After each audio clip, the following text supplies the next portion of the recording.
Hi, my name is Hannah, and today I'm going to talk about Psalm 23. Now, Psalm 23 is my absolute favorite passage in the Bible. I have studied this passage. I've read it probably like 100 times in multiple different versions. It is just my life passage. When I was 16, I was diagnosed with severe anxiety and depression. It was a time in my life where I felt like the Lord had completely abandoned me and nobody was there for me. I wanted to run away from the Lord and never set foot in a church again. Now, I grew up in a church. My dad was in the church. He was on the board, served in youth. He was the secretary. My mom was a Sunday school teacher and served in any way that she could. And this is just how I grew up. The church was my second home.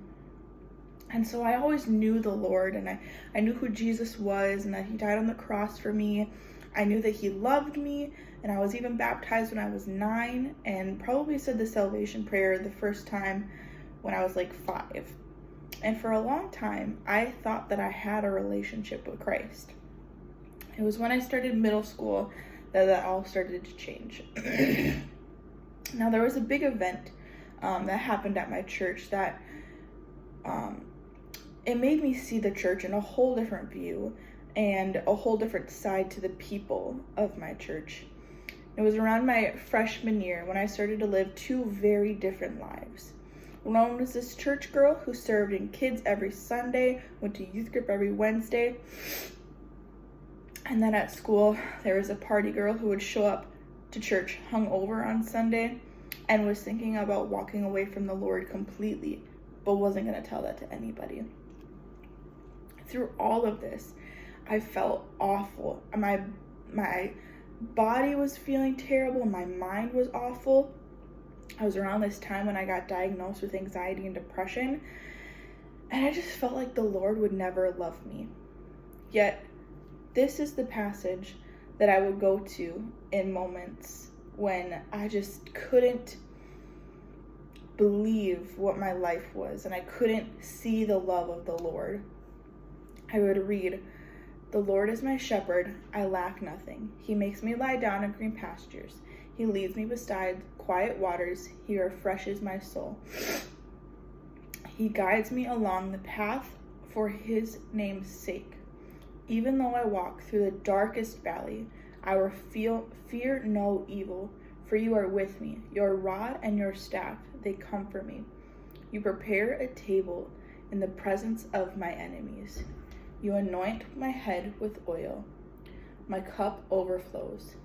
Surely your goodness and love will follow me for all the days of my life, and I will dwell in the house of the Lord forever."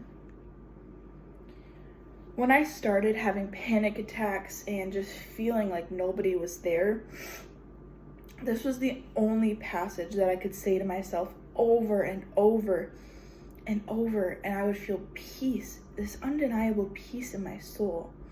At that time, I didn't really understand what that meant, how that was affecting me, how it was shaping me.